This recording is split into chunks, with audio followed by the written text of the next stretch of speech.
calcio di serie vi è offerto da Provincia di Verona, Amia Servizi di Igiene Urbana, Consorzio ZAI Interporto Quadrante Europa, Maps Sport Abbigliamento Sportivo a Bassano Bresciano, Radio RCS, Serit Servizi per l'igiene del territorio, Mobility Store è mobilità al tuo servizio, distributore a risparmio, non solo risparmio, Pizzeria Trattoria al Vento in via Sardegna 1C a San Massimo, Ristorante Vecchio Macello, ricette veneti di terra e mare a Verona, Ostilio Mobili a Capriolo Brescia.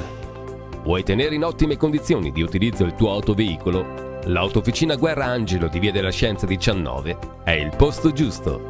S Group, ricambi per auto a Legnago. Citroën in auto, la tua concessionaria Citroën di Viale Europa 30 a San Pietro di Legnago. Modenini è il tuo service partner Volkswagen, Seat e Skoda per la provincia di Verona. Nell'affitto, nella vendita di un immobile e per tutte le fasi della tua trattativa immobiliare, affidati a Fante Proposte Immobiliari.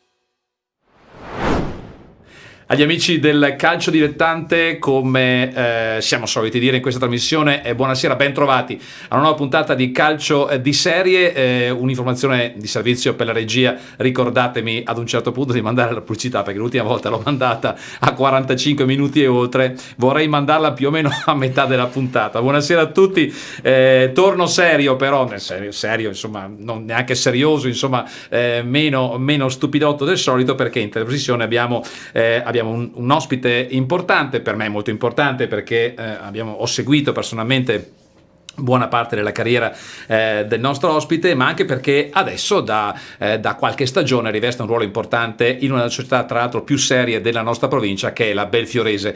Parlo del direttore sportivo del Belfiorese, Mirko Cucchetto. Buon pomeriggio Mirko, ho detto tutto, quasi tutto abbastanza bene? Direi di sì. Buon pomeriggio a tutti. Buon pomeriggio. Allora, dicevo società seria perché lo dico subito, voglio dire subito, mi tolgo questa soddisfazione. Devo dire, papà mio è stato tifoso del Bari, dei Galletti del Bari, e quando si andava in trasferta, cosa vuoi, da Verona si partiva per andare Bergamo, Brescia, Milano, Bologna, eccetera. Devo dire che negli anni, tanti anni fa, nei quali io calcavo insomma le tribune centrali e laterali degli stadi, i tifosi avevano il rispetto anche degli avversari. Ecco, io posso dire che in tanti stadi sono stato della nostra provincia, direi che dovessi fare una classifica, al primo posto metterei il pubblico della Belfiorese, che per quanto sia agitato eccetera, si mantiene sempre nei canoni, diciamo, di una corretta sfida contro degli avversari, mai nemici, sempre avversari. È vero, la nostra piazza è una piazza molto semplice anche a livello di paese, perché comunque Belfiore è un paese di 3.000 anime, per cui non è molto numeroso, però sì, il campo e la gente che viene al campo rispecchia un po' i valori della società nostri, per cui inutile prendersela con l'arbitro se qualcosa non va, inutile prendersela con i propri giocatori se qualche domenica le cose non girano per il verso giusto, inutile prendersela con gli avversari se dimostrano di essere più forti, per cui sì, hai ragione, tu qualche volta in tribuna sei venuto e qualche addirittura anche in trasferta quando magari giocavamo a Vigasio, certo. Qualche partita hai assistito che abbiamo vinto, qualcuno abbiamo perso, però come hai detto bene, sia in un caso che nell'altro non ci sono mai state diciamo cose esagerate. Certo.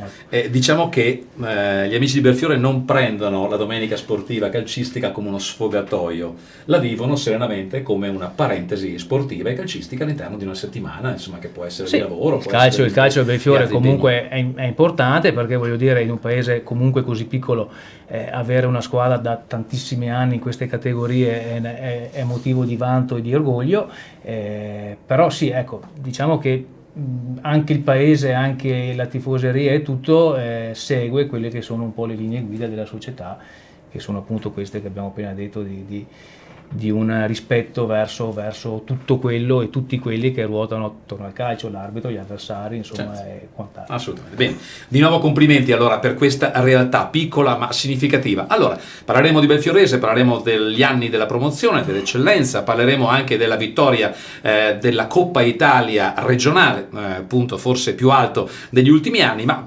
cominciamo a parlare di Mirko Cucchetto, che oltre che insomma centravanti di cui adesso insomma narreremo per quello che possiamo un pochino la storia, dunque è di Corognole Colli, classe 74, una classe di ferro, perché il 74, Mirko, mi dicevi, ha portato una serie infinita di grandi giocatori, no? Se non dorato. Liceo e poi economia e commercio. Sì. Ho fatto il liceo alle Stimmate a Verona, e successivamente al liceo ho fatto l'università di economia e commercio. Mi sono laureato in 5 anni col servizio civile La vecchia università, quella di una volta, sì, no? sì, non quella adesso di 3+2 eccetera, eccetera. Insomma, i miei bei E hai trovato 27 e hai trovato il lavoro ben prima, quasi, no? sì, Quasi, perché insomma. praticamente mi sono laureato e 3 mesi dopo, nel 2000, mi hanno assunto in un istituto di credito, e dove sono tuttora, per cui ormai sono 20 anni. E continuo insomma a lavorare, a fare il mio lavoro che mi piace, mi stimola, non è facile, però insomma sono contento, insomma. Ecco, ringrazio Gigi Bagolin perché senza mandare i contributi me li dai in automatico, sto obbligando Gigi Bagolin ai salti mortali con queste scalette infinite, ma vedi che poi il risultato alla fine risulta anche essere gradevole e piacevole. Grazie Gigi, grazie Davide in regia. Altre cose interessanti, la banca, giusto per capire, no, è cambiata rispetto ai primi anni nei quali tu lavoravi, o è rimasta sempre, o è diventata magari ipercompetitiva, vi costringe insomma a senza entrare in questioni che non ci riguardano e non mi riguardano personalmente, ma ti dico, tutto cambia, no? All'interno di un processo evolutivo, anche la banca sicuramente. Io sono entrato in quello che era Banco di Brescia al tempo, che era una realtà diciamo nazionale ma più regionale. Nel tempo siamo diventati Ubibanca, che è il terzo gruppo italiano, e recentemente ci siamo uniti, siamo stati acquisiti dal gruppo Intesa, per cui diventiamo il primo gruppo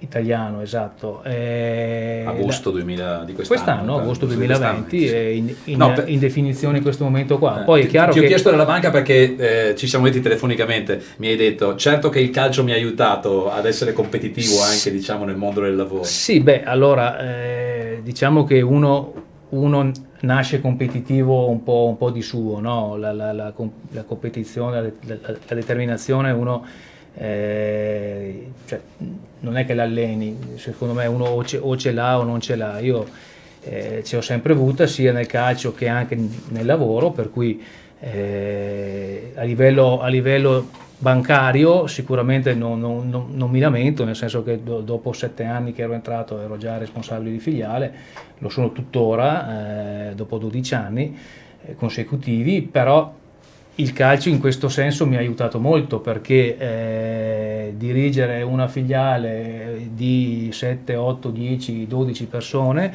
è come essere in uno spogliatoio sostanzialmente, dove sono stato per più di 20 anni, e le dinamiche non sono molto diverse sostanzialmente. Ci sono la domenica nello spogliatoio, devi raggiungere il risultato della vittoria, cercando di fare gol e cercando di non prenderne.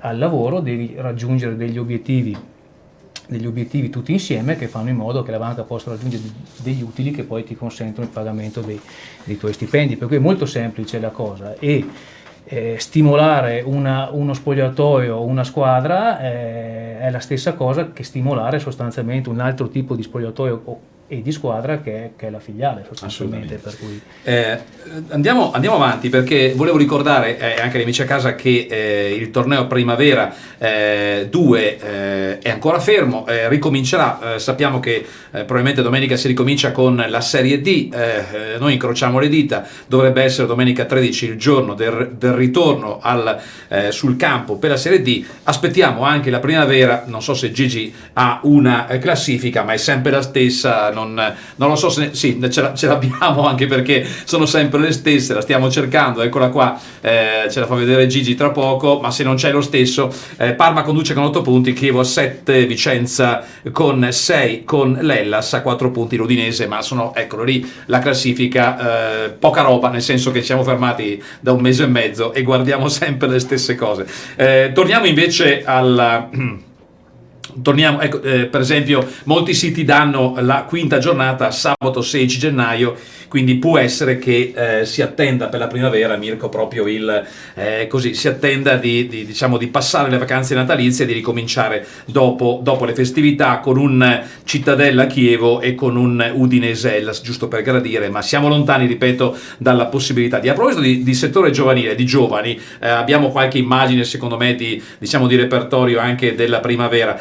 Chiedo a Mirko, che ha giocato, che ha avuto una carriera, diciamo, non a scoppio ritardato, ma è partito tardi, Mirko, mi diceva Mirko che non hai mai fatto una scuola calcio vera e propria, ti hanno sempre buttato nella mischia fin dalla prima esperienza a Caldiero, tu, Valicella, Molinaroli, credo, e qualcun altro, ma mi dicevi, no, quota giovani sì o no? Mirko dice, aperta virgolette, se sono bravi giocano, se non sono bravi farli giocare è un po' un problema. Ma io ti dico, vengo da un'esperienza diversa. Personalmente, avendo fatto anche le scuole dell'obbligo, voglio dire le medie, presso gli Stimatini, sostanzialmente ero là in una sorta di collegio, per cui avevo la possibilità perché al tempo comunque giocavo nella squadretta del mio paese, avevo la possibilità di fare alcuni provini, alcune cose importanti, e i miei non dico che non mi lasciarono, però non mi misero al corrente di queste cose, perché per loro era fondamentale prima di tutto lo studio, no? Tra l'altro, inciso, Mirko, un provino anche con l'Atalanta, sì, c'era, che già allora era un'academy importante, sì, no? sì, già allora era a livello giovanile sicuramente. Beh, fai conto che il Chievo non c'era, parlo degli anni, certo, primissimi anni 90, fine anni 80. Il Verona stava vivendo un periodo di passaggio forse sì, delicato, però insomma voglio dire, come settori giovanili erano ancora un po' già di riferimento quelli, certo, dell'Atalanta, però sì, lo seppi dopo addirittura che c'era questa possibilità che i miei non avevano avallato. Però ti dico, hai fatto comunque la tua carriera, però mi dicevi i primi movimenti veri da attaccante me li ha insegnati tale mister Orazio, sì, Barana, quando ormai non avevo più 14 anni, 13 anni, un pochino più avanti, insomma. Non ho nessuna vergogna, insomma, a dire che no, anzi è un orgoglio, perché io sono stato un autodidatta completo, cioè io vengo sostanzialmente dalla strada, dal campetto dell'oratorio, dal campetto del collegio, facevo ore e ore e ore in questi campi qua, come tanti della mia generazione, diciamo, per cui io non ho mai avuto gli insegnamenti di una scuola calcio sia a livello tecnico che a livello tattico, e mi ricordo che alcuni movimenti importanti di una punta mi furono insegnati avanti, cioè parlo quando avevo 25-26 anni, e uno di questi che per primo mi insegnò alcune cose particolari fu Orazio Barana al Domegliara, quando già ero, diciamo, un attaccante di riferimento per la categoria. Sì, fatto e maturo, quindi, sì, fatto e maturo, però ripeto, costretto a imparare gli elementari, ma dovevi già, diciamo honoris causa, una scuola superiore vinta, insomma, sul campo. Sì, io avevo vinto sul campo sicuramente, perché comunque, tornando anche al discorso dei giovani, oggi c'è una regola che ti impone di farli giocare in 3 annate diverse, per cui hai sempre 3 minorenni sostanzialmente in campo e altri 4-5 almeno in panchina. Ai tempi miei queste cose non c'erano, giocavi se meritavi, e io giocavo anche senza questa regola qua, però diciamo che sicuramente non giocavo per le mie qualità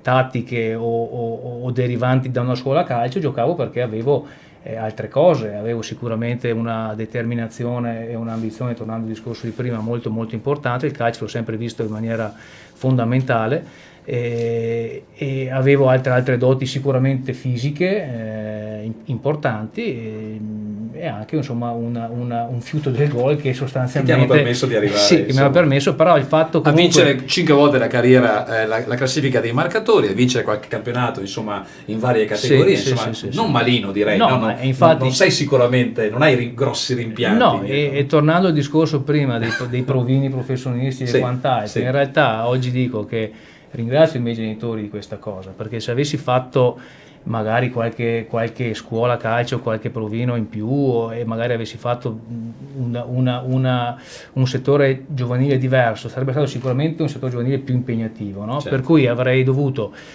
dare più spazio, più tempo al calcio per fare cosa? Probabilmente per fare una categoria in più di una serie D, dai, ci poteva stare una serie D. Però con la serie D oggi la signora Silvia, Damiano e Ginevra insomma faresti fatica insomma a gestirli, no? Perché insomma, no, avresti dovuto inventarti forse un lavoro, chi lo sa come sarebbe andata ti la dico, tua storia magari professionale. avrei fatto una categoria in più come calciatore, ma non cambiava niente e avrei messo sul piatto della bilancia magari un titolo di studio inferiore, una carriera lavorativa inferiore e quant'altro, che se sommiamo le due cose alla fine oggi a 46 anni dico, ripeto, ringrazio i miei genitori perché non ho nessun tipo di rimpianto di nessun tipo, insomma. Va bene, ringraziamo allora i genitori di Mirko Cucchetto, anche se insomma la serie D non c'è stata, peccato per Mirko, però insomma, sappiamo che vabbè, andiamo al calcio vero. Allora Mirko esordisce nel Caldiero 92-96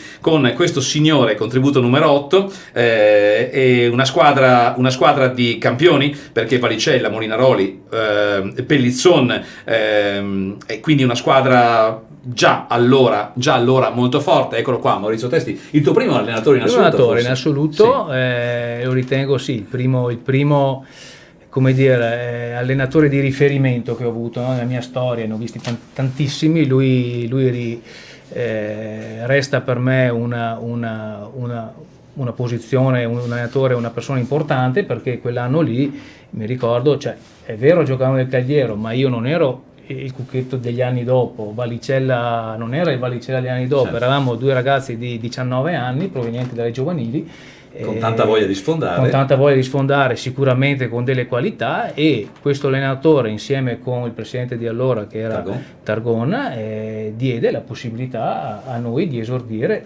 ma non come attaccanti di contorno, cioè i tre attaccanti della prima squadra erano Cucchetto 19 anni, Valicella 19 anni e Molinaroli che ne aveva 22-23, insomma. Quindi tre ragazzi giovani, insomma.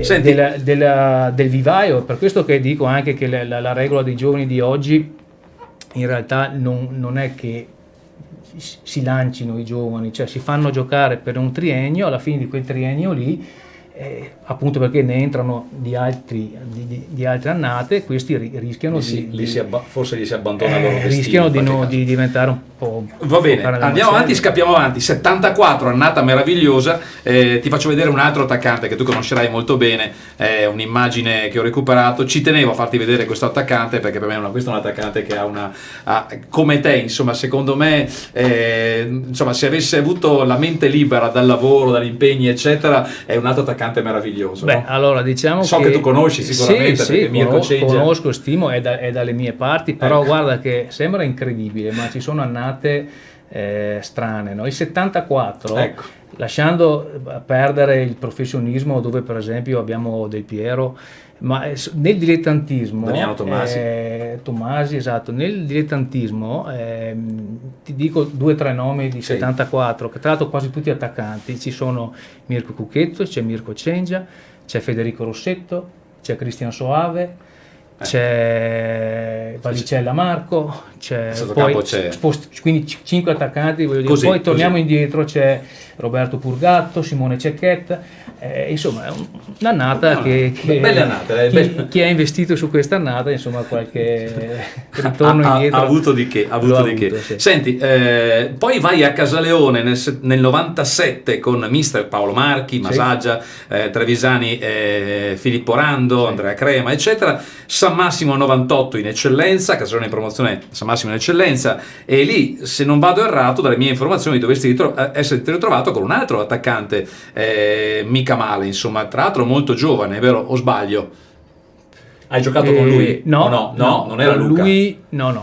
Con Luca non ho mai giocato. Luca aveva 16 anni e mi sembrava più impossibile. Giovane di me. È arrivato dopo, tra l'altro anche lui lanciato da Maurizio, da Testi, se non ricordo male. Però là, in questa massima c'era Andrea Carletto. Avevamo una squadra molto forte, e se avessimo giocato insieme qualche anno dopo, perché eravamo tutti molto giovani, perché c'ero io, c'era Osanni Davide che è stato per anni un capitano della San Bonifacese in Serie D e in Serie C, che era un classe 76, c'era Moretto che poi ho trovato a San Martino 72, Vantini 75, Carletto davanti, Cervellin, insomma c'era Poi vai in 99 a Nogara con mister Patrizio Minozzi, con te arrivano, sono ancora Pedizzon, c'è Prisciantelli, Eugenio, hanno buono, finite terzi in classifica, e poi è l'esperienza di San Martino, che è un'esperienza, mi sembra importante, un'altra delle piazze belle che tu vivi con grande intensità, credo 3 anni se non vado errato. 4 anni, promozione, anzi 3 in eccellenza, 1 in promozione, mi confermi? E con anche qui giocatori di tutto rispetto. Questo è Mirko Cucchetto con la maglia del San Martino, però Paolo Lucchese, Beniamino Vignola, Ciccio Sauro, Alessandro Roveda, altro attaccante, insomma ha l'unico difetto di essere interista, ma non per me, per lui, perché insomma soffre tantissimo. Merci Ghedini, Marconcini, Baltieri, Pippo Baltieri che ritroverai alla Scaligera, ancora Moretto, Scolfaro, Giuliano Canova, Rossignoli, eccetera, e tante belle forse cose. Quella squadra lì di eccellenza che tu hai appena detto con Vignoli in panchina, e tutti questi nomi, Sauro, Roveda, Merci, insomma Marconcini, Baltieri, Giulio Canova, una delle squadre più belle, Filippo Piccoli, sì, sicuramente una delle squadre, forse la più forte che ho incontrato, ma sicuramente penso la più difficile per qualsiasi avversario che in quel periodo lì venisse a San Martino. Sai perché ti posso confermare questo? Perché io spesso ero in tribuna e mi rendevo conto che da quella linea difensiva c'è molta fatica a passare, anche perché possiamo dirlo tra virgolette, erano dei cagnacci a tutto diciamo tondo. Che portare a casa punti contro quel San Martino non era facile. Non abbiamo il capitolo San Martino, che dovremmo stare qui un'ora a parlare con Mirko, che ha delle idee molto chiare su quello che è accaduto a San Martino, ma andiamo avanti perché volevo dato il contributo, che è il contributo numero 13. Parliamo del primo, che è Robin che incontri, perché sai, ultimamente si è aperta anche una pagina, eccolo qui, una pagina si è aperta, no? I detti famosi di Mr. Kerry. Dimmi quello che ti ricordi al volo, così proprio a occhi chiusi, Mirko. Ma intanto devo dire una cosa che nessuno forse sa, perché Sandro ce l'ho avuto uno dei 4 anni di San Martino, in cui partimmo male in eccellenza, e come sempre succede purtroppo lui pagò per tutti, perché nel calcio funziona così, non puoi lasciare a casa 20 giocatori, è più semplice lasciare a casa un allenatore. Lui pagò per tutti, sempre da signore come lo è stato e come è tuttora. Certo. E la situazione in quel periodo non era facile, tanto che anch'io ero fuori rosa quel periodo lì, con lui allenatore, mi ricordo, non riuscii neanche a dargli una mano, perché avevo come qualcun altro dei miei compagni, qualche situazione insomma un po' così, e dovevamo risolverla. Ma Sandro resta sicuramente un personaggio, ma per tutti noi, insomma, io potrei raccontarne. Per esempio la famosa struttura, tu c'eri nella famosa struttura? Certamente sì che c'ero.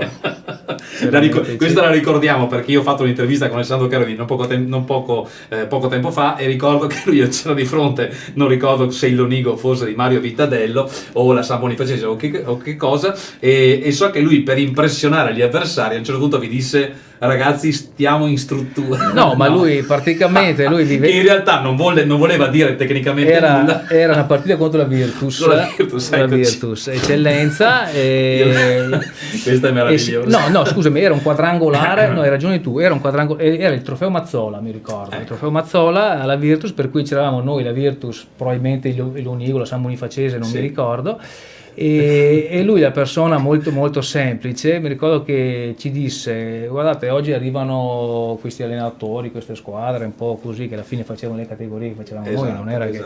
Però insomma erano quelli un po' più bravi, lui diceva, no? Allora noi facciamo finta di essere anche noi bravi con la bocca, no? Diceva. E allora niente, io quando è un certo punto della partita vi dico ai tre dietro, che erano quelli, dicevamo prima, i Marconcini, Merci, Baltieri, eccetera, eccetera, e io vi dico: ragazzi, mettiamoci in struttura, così alla fine voi restate come eravate prima, però gli altri magari si allarmano perché capiscono, sentono qualcosa. Va bene. Mi ricordo che ero assistiti a questa scena, ma ce ne sarebbero tantissime. Non ho dubbi. Chiudiamo questa seconda fascia. Facciamo così, facciamo pausa questa seconda fascia, visto che adesso vedo anche l'orario. Andiamo in pausa pubblicitaria, torniamo e cominciamo a parlare di Domegliara, forse la terza grande importante piazza di Mirko Cuchetto, anche se poi Mirko è andato a vincere anche altrove, in piazze addirittura impensabili e appena fondate, però questa è una seconda storia che ci raccontiamo tra poco. Pausa e torniamo subito.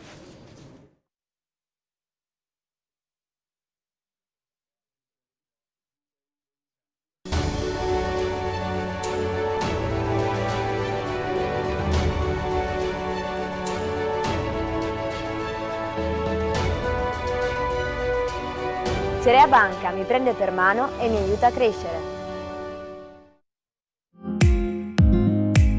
L'autofficina Guerra Angelo di Via della Scienza 19 a Verona è punto di riferimento per disponibilità, serietà, competenza e per un particolare non trascurabile. Ogni lavoro, dal più semplice al più complesso, viene svolto con precisione e grande dedizione. L'autofficina Guerra Angelo, oltre ad essere autorizzata Fiat, grazie alla sua esperienza più che trentennale, è in grado di dare assistenza tecnica alle vetture di qualsiasi marca, offrendo tutti i servizi di cui necessitano. L'autofficina Guerra è Fiat Professional e punto di riferimento per l'assistenza sui camper. L'autofficina Guerra Angelo è inoltre centro pneumatici qualificato Pneus Expert, con ottime offerte su pneumatici di qualsiasi marca. L'assetto ruote è effettuato con strumentazione di ultima generazione e la sostituzione di alcuni tipi di gomme viene effettuata con smontagomme leverless, che permette lo smontaggio del pneumatico senza l'ausilio della leva. L'autofficina Guerra è anche centro revisioni ministeriali, autorizzato dalla motorizzazione dalla provincia dal 2000 e ha ottenuto la certificazione del sistema di qualità ISO 9001-2015. Vuoi tenere in ottime condizioni di utilizzo il tuo autoveicolo? Autofficina Guerra Angelo e Figli di Via della Scienza 19 è il posto giusto.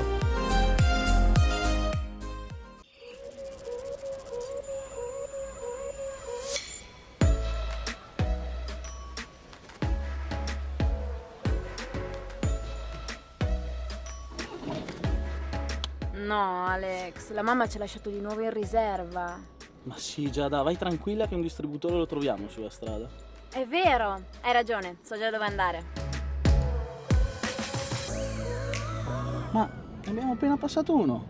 Tranquillo, ho il mio distributore di fiducia. Andiamo in Corso Milano al risparmio. Sono stati i primi, sono gentilissimi e hanno dei prezzi super.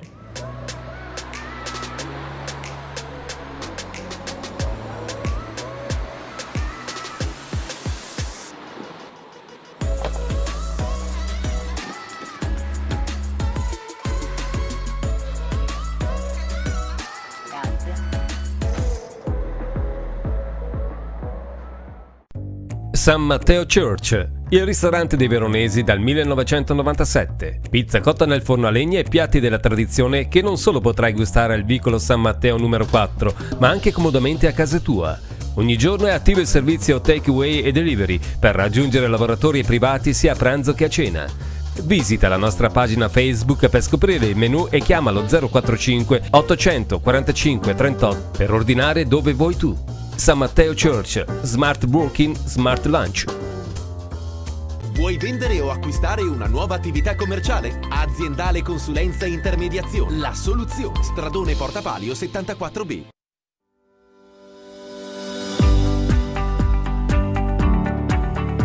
Alla pizzeria Trattoria al Vento a San Massimo, che Cristiano gestisce per farti sentire come a casa, i sapori e i profumi sono quelli buoni di una volta.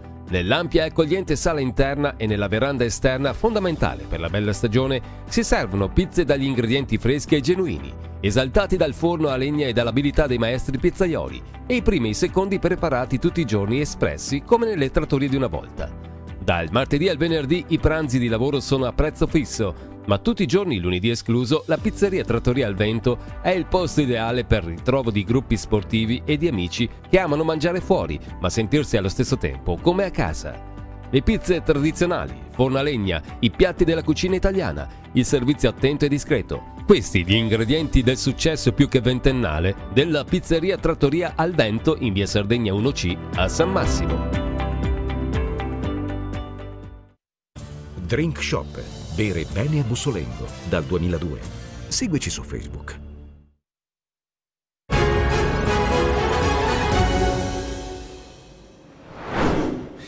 Ecco, torniamo in studio, è passato un attimo fa lo spot di Drink Shop. Vi anticipo che mercoledì prossimo puntata vitivinicola, insomma, dove il calcio si abbinerà anche al vino, per questa puntata che faremo in gran parte in questo retro bottega. E caspita che retro bottega appunto di Drink Shop di Bussolengo, ma scopriremo tutto mercoledì prossimo. Torno a pallone, come si dice, e andiamo con Mirko Cucchetto a guardarci stagione 2004-2005, 22esima giornata, torneo di promozione, questo Domegliara Sonamazza, finisce 1-1, c'è un commento di un mezzo esagitato, ma l'importante è ammirare in questa sintesi il gol di Mirko Cucchetto, una delle perle, lo dice anche lui, perle meravigliose della sua carriera. Andiamoci a vedere questa sintesi.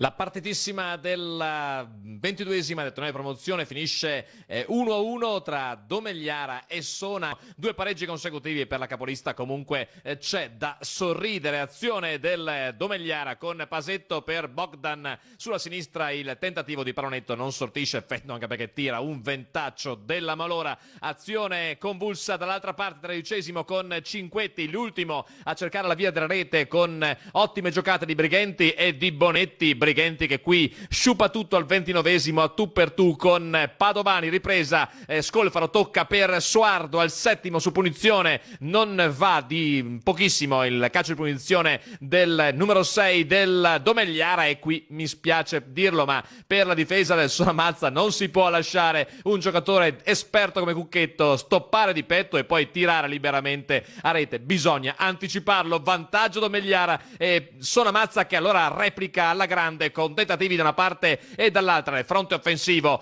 proprio rossoblu. Attenzione, ecco il gol invece di rapina, questo di zampata da attaccante vero di Bonetti al 30esimo, è Domegliara 1 Sonamazza 1. E allora Suardo ancora dentro la palla, attraversa o palo quel che sia, comunque pericolosissima questa azione del Domegliara. La replica del Sonamazza al 41esimo, sempre al 41esimo con Cinquetti, poi Bertelli alla fine para a terra Padovani. L'ultima azione è di Bogdan, anche qui paura per la difesa del Sonamazza, addirittura un tunnel e poi finalmente la deviazione in calcio d'angolo di Girardi, finisce 1-1. Allora, squadra esagerata, mi diceva amico Cucchetto commentando questa sintesi, direi un gran bel gol, meno male che amico Cucchetto non hanno insegnato i fondamentali, perché lo stop di petto e il diagonale imprendibile per il povero portiere del Sonamazza è un gol da scrivere tra i più belli, insomma, che si vedono sui campi di calcio. Sì, quello lì è stato sicuramente uno dei miei più belli, lo ricordo con piacere, anche perché era lo scontro al vertice, mi sembra primi contro secondi, per cui lo ricordo molto molto bene. Dopo Domegliara che insomma 3 anni promozione, poi ci fu l'eccellenza, ma sì, tu non feci l'eccellenza. No, io andai a Domegliara, ero in eccellenza a San Martino, che avevamo appena rivinto il campionato di promozione, e decisi di andare a Domegliara perché era il periodo in cui era entrato Paiola come presidente, era una società molto molto ambiziosa, certo, voleva vincere e infatti quegli anni lì passarono un sacco di grandi giocatori, perché io feci la promozione, mi ricordo, con Soardo, Beltrame, Dalle Aste, Purgato, Marini in porta, Roberto Purgato. Insomma una squadra così, ma dopo di me io feci 3 campionati lì finché al terzo tentativo riuscimmo ad andare su con con i playoff, vincendo tutti i playoff, perché arrivò primo il Vigasio con l'anno lì di Nicola Cheppe. Noi arrivavamo secondi e vincemmo tutti i playoff fino a giugno inoltrato, mi ricordo. Vigasio 64 punti, Domegliara 58, Esatto. Villafranca 53, stagione 2005-2006. Esattamente, e poi io scelsi, avevo già 30 anni praticamente, e decisi insomma di lasciarmi d'accordo con tutta la società, e poi arrivarono gli anni dell'eccellenza della Serie D, perché arrivarono Cossato, arrivarono Ghirardello, arrivarono Migliorini, insomma, e tutta una serie di grandi giocatori. L'anno dopo vai a Villafranca in promozione, sfiorate l'eccellenza perché fate playoff con Gianni Canovo. Esatto. Ci sono giocatori come Scattolini, come Paolino Sì, l'anno Zorzi. scorso io per fortuna ho sempre giocato in squadre che puntavano, no? Preferivo giocare per vincere piuttosto che magari anche prendendo qualche soldi in meno o qualcosa, però mi piaceva andare in società che puntavano a vincere, no? E anche a Villafranca, quegli anni dopo in cui Vigasio e Domegliara furono promossi in eccellenza, c'era il Villafranca che puntava, e quell'anno andai là, a grande squadra anche là, perché c'era Zorzi, c'era Ciarretti in porta, Ballista, insomma. Però vi fermò Arrivavamo Mirko. secondi dopo il Legnago, vincemmo il primo turno di playoff, il secondo turno trovammo la quinta classificata che era il Somma Campagna. Se Gigi mi manda il contributo numero, vediamo, che era il Somma numero Campagna. 17, vediamo l'uomo che ha fermato le ambizioni. Esatto, tra l'altro classe 74, guarda aggiungo.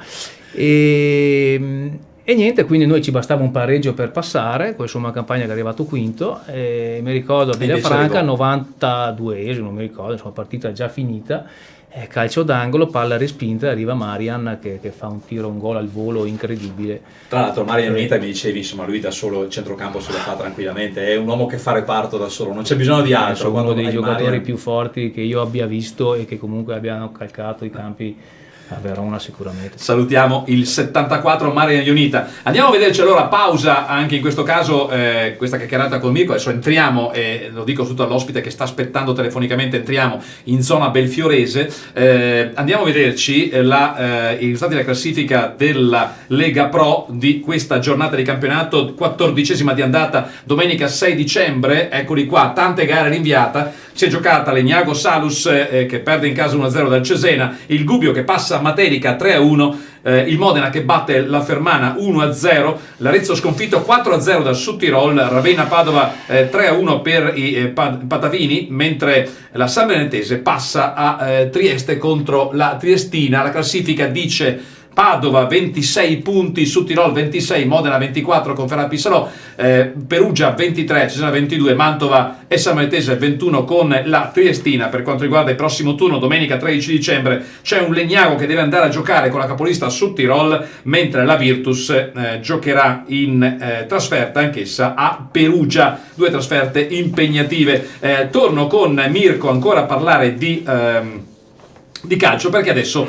passiamo alla Belfiorese. 2 anni a Belfiore, 2007-2009, mister Visionà, mister Chiepe, ma tu eri già, insomma, avanti con gli anni, insomma 34 anni nel calcio, insomma comunque pesano. Molli la categoria, lasci quella categoria, la promozione, io credo anche per ragioni legate al lavoro, sicuramente legate al tuo impegno lavorativo, e te ne vai a Colonia Veneta dall'attuale presidente, che è Renato Martinelli, che allora giocava ancora a calcio, faceva ancora il difensivo, molto più anziano di te, diciamolo, no? Sì. Renato Martinelli, con mister Lissandrini, che vediamo nel contributo, e qui tu fai 2 cose meravigliose, perché aspetta che vado a vedere esattamente, diciamo, la categoria. Siamo stagione 2009-2011, secondo posto, 3 punti dietro l'Atletico Vigasio in seconda categoria promozione, e poi da promossa in prima categoria arrivate sesti, terzo, quarto, quinto posto insieme a Sovizio Calcio, 46 punti, quel campionato vinto da Prix de Torri.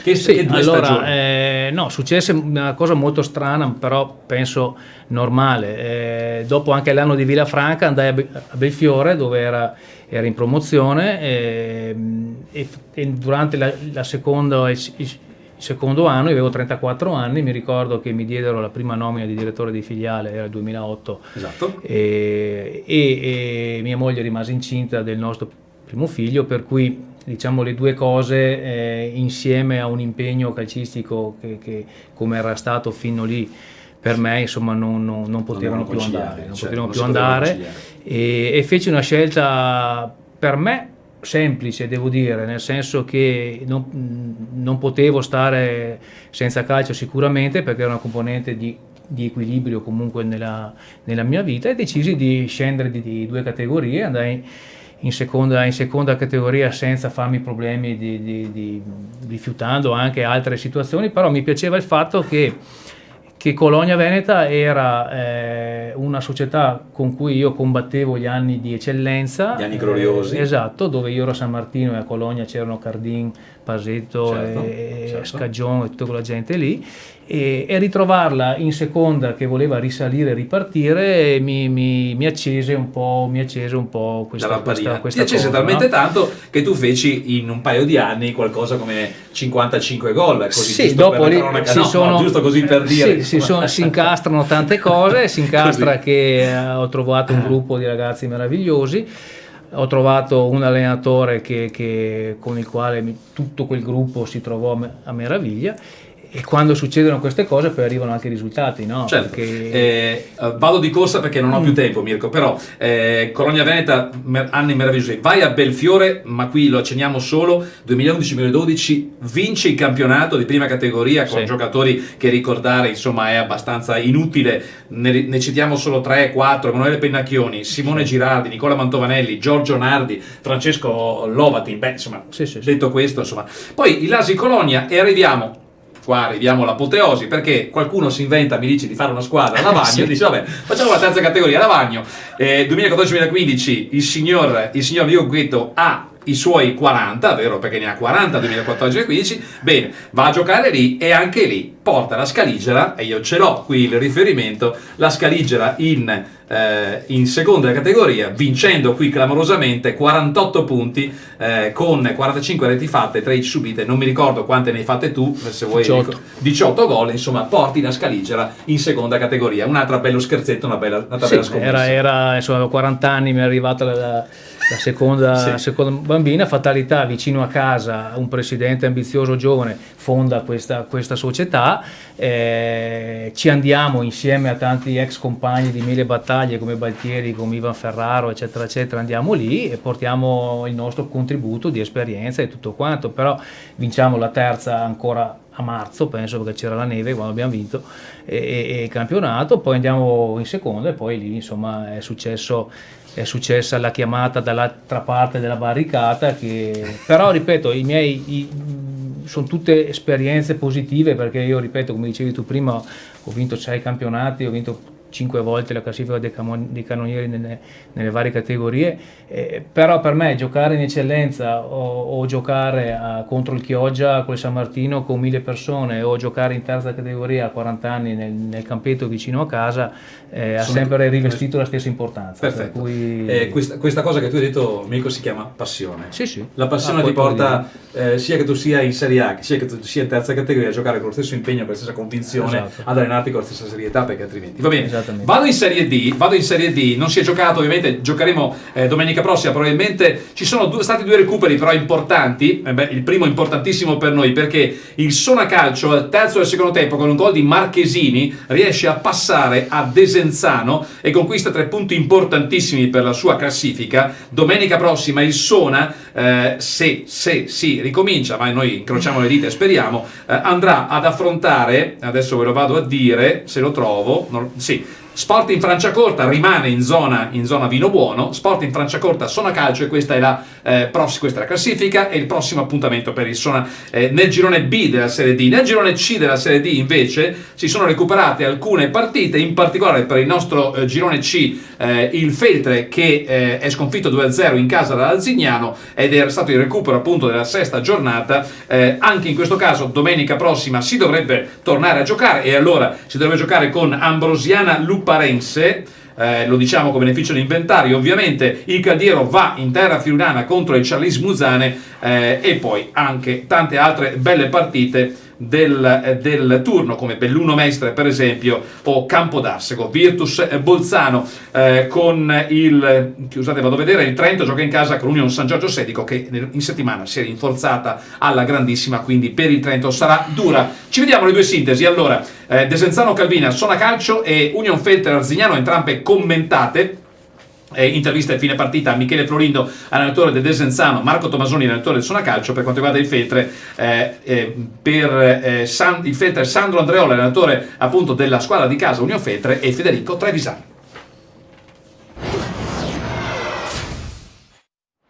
C'è da essere contenti del risultato, anche se la partita è stata un pochino anomala, viste le condizioni del campo e viste le condizioni atmosferiche che hanno di sicuro condizionato lo sviluppo della gara. C'è da essere contenti, anche se reputo la Calvina non essere una nostra diretta concorrente, quindi reputo che questa sia stata una partita ancora più importante, perché comunque è una squadra che secondo me, per la qualità dei giocatori e dell'organico che ha, penso che stia transitando in queste zone per una questione fondamentalmente di episodi, ma non sicuramente tecnica.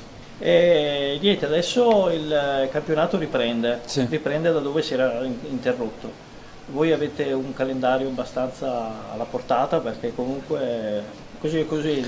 Ma penso che anche i recuperi questo mese qua abbiano segnato che calendari facili o difficili siano soggettivi per tante dinamiche, nel senso che la settimana scorsa abbiamo visto sul recupero che c'è stato il Ponte San Pietro che è andato a vincere contro il Seregno, quindi reputo che questo campionato qua sia veramente poco prevedibile e che non ci sia tanto da fare previsioni sul medio-lungo, ma bisogna affrontare la settimana, vedere le condizioni, perché comunque anche oggi penso che l'organico della Calvina abbia avuto 2 o 3 defezioni che poi siano risultate determinanti, ecco, quindi le dinamiche di pensare di andare ad affrontare un avversario che sia più o meno competitivo dipende da numerosi fattori, tra cui anche quelli interni, perché anche noi oggi abbiamo dovuto stravolgere la formazione per una problematica su un under, e quindi ecco, le variabili sono molte sulle quali andare a ragionare. In 10 contro 11 abbiamo creato non poche difficoltà all'avversario,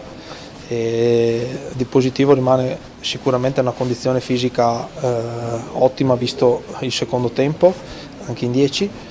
Rimane il fatto che ci sono dei cambi che ci hanno dato una mano ad incrementare, ad avere forza fino alla fine.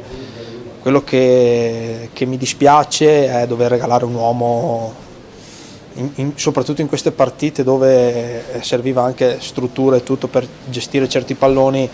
A rimanere in 10 dopo 20 minuti sicuramente è stato molto penalizzante, insomma, ecco, questo è il rammarico più grande. Cioè, io credo che in tutte le situazioni, con tutte le difficoltà che può creare un arbitraggio in certi momenti e tutto, però secondo me siamo stati un po' ingenui, ecco, e noi non dovevamo in questa situazione regalare un uomo dopo 20 minuti, perché poi si mette difficile la situazione. Nonostante ciò potevamo sicuramente pareggiarla e potevamo tirare su una partita. Ripeto, ci sono delle cose positive, però oggi il rammarico è veramente forte, perché tutti sappiamo di aver fatto un'ottima prestazione, però abbiamo avuto un handicap molto importante e che in questo campo ci ha penalizzato sicuramente. Il calcio 49 giorni dopo l'Union Feltre scende in campo. L'avversario di oggi è l'Arzignano Valchiampo. Pallone a Rossi a cercare in avanti Calì trova il vantaggio l'Arzignano Valchiampo con uno splendido gol del numero 8 Daniele Forte, assistito magnificamente da Vincenzo Calì. Il pallone che sfiora l'incrocio di pali e si insacca alle spalle dell'incolpevole Corasaniti, e dunque 1-0 per l'Arzignano Valchiampo. Pallone di Valenti scaraventato in avanti, prontamente respinto dalla retroguardia. Bigolin col sinistro, non trova il destro, però fase di batti e ribatti, e poi Lisai col destro fa 2-0. Cerca di contendersi il pallone, De Carli ancora con la testa. pallone che scende a terra sul sinistro di Malagò, fuori un soffio, splendida occasione, rimedia un calcio d'angolo affidato al solito Michelotto con il destro, parte la battuta del numero 10 Moscatelli, il palo clamoroso di Moscatelli.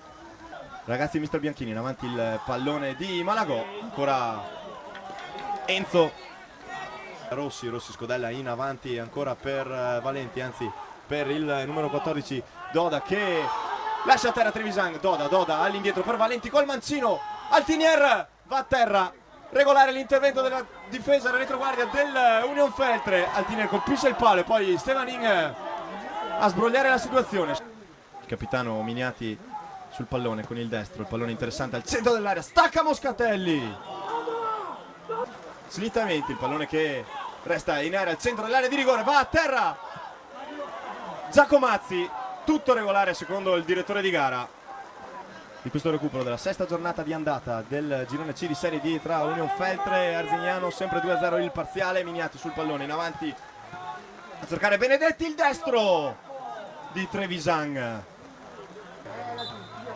il numero 4. Se fai bene a prendere. Ecco, siamo al volo, tornati in studio, stavamo chiacchierando appunto sulla Arzignano Chiampo che ha vinto una partita molto importante. Allora, dobbiamo chiudere, abbiamo ancora qualche minuto, però chiudiamo a bomba adesso, perché abbiamo collegato, e lo vediamo, lo salutiamo, è già collegato, il capitano storico di quella promozione, Alberto Artuso. Buongiorno Alberto, buongiorno capitano.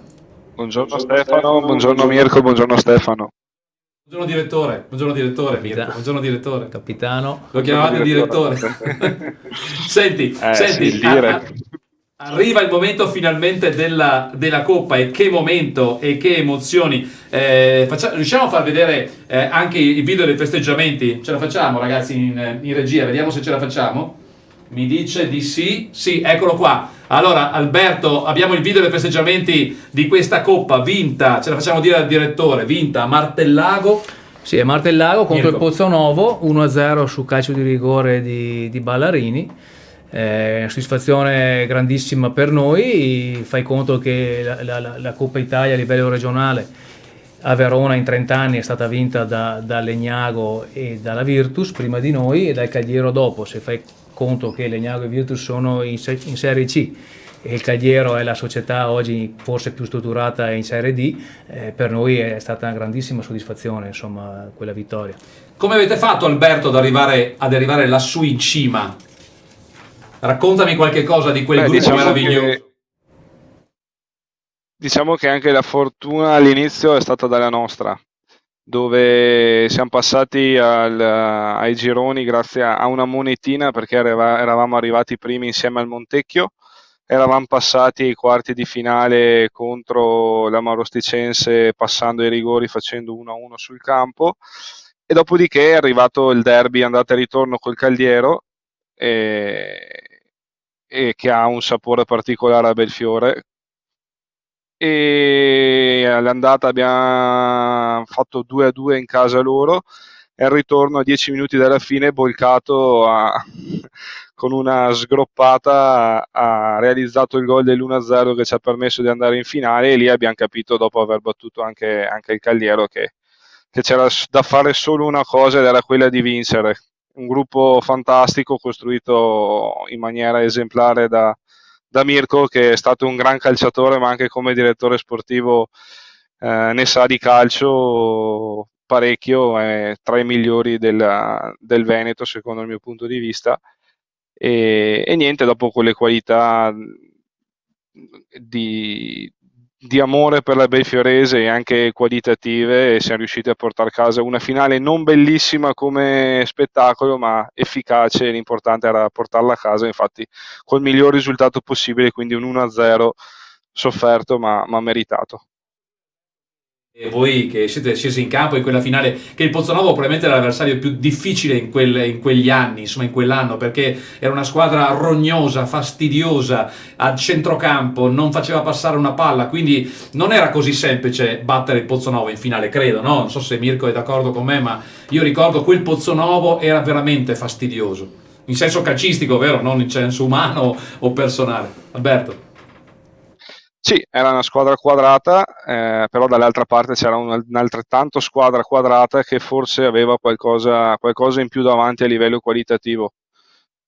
Siamo riusciti ad andare in vantaggio su un rigore procurato da Baltieri e realizzato dalla freddezza di Franco Ballarini, e dopodiché ci siamo messi lì quadrati e praticamente, forse ricordo una mezza parata di Luca Berto verso la fine del secondo tempo, ma non abbiamo sofferto quasi niente, ho concesso pochissimo all'avversario che anche lui qualitativamente era molto preparato.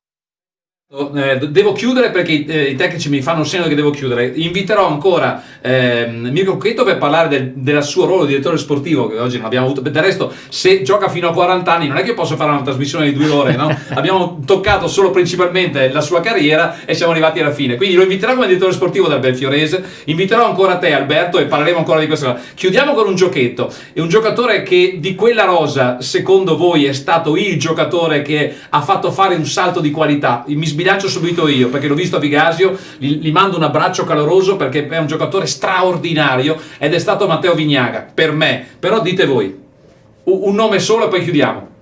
Alberto si è bloccato. Con me Mirko, vabbè, sicuramente. Mi sentite? Sì, Alberto, sì. Sì, sicuramente è una scommessa di Mirko, e penso Giovanni Antolini in quell'anno, e ovviamente Matteo Vignaga gli mando un abbraccione grandissimo perché è stato molto molto sfortunato, ma era veramente una forza della natura in campo. Comunque secondo me Antolini è stato la differenza. Chiudo con Mirko. Ma io dire un nome non saprei, perché quella squadra veramente era piena di tanti grandissimi giocatori, sia giovani che vecchi. È stato un insieme di tante cose. Avere Ballarini e Volpara davanti sicuramente è un lusso, avere De Cao in mezzo al campo con Antolini anche, avere dietro Vignaga, Artuso, Volcato e Berto in porta, insomma sicuramente la squadra era importante. Un nome, ma non saprei, forse sì, Vignaga è stato sicuramente a livello fisico forse il difensore più forte che abbia visto in questi anni qua, eppure molto giovane. Alberto, ciao, grazie mille, ci rivediamo nella puntata della seconda parte. Cucchetto 2, direttore sportivo, ti chiamerò e parleremo di Mirko Cucchetto, direttore sportivo. Ringrazio il direttore Mirko Cucchetto, grazie buona fortuna per la Belfiorese, per tutto, per il futuro tuo. Salutiamo anche Silvia, Ginevra e Damiano, insomma, che adesso da direttore hai più tempo da dedicare. Grazie, insomma. No, vero? Direttore sportivo, direttore di banca, va bene. Grazie Mirko Cucchetto, grazie regia a Gigi e Davide, ci vediamo mercoledì prossimo, attenzione perché diciamo passeremo la soglia, diciamo, dell'alcolica, perché parleremo appunto di calcio e di vino insieme. Grazie a tutti, mercoledì prossimo, ciao. Grazie Stefano. Grazie Alberto. Grazie a voi.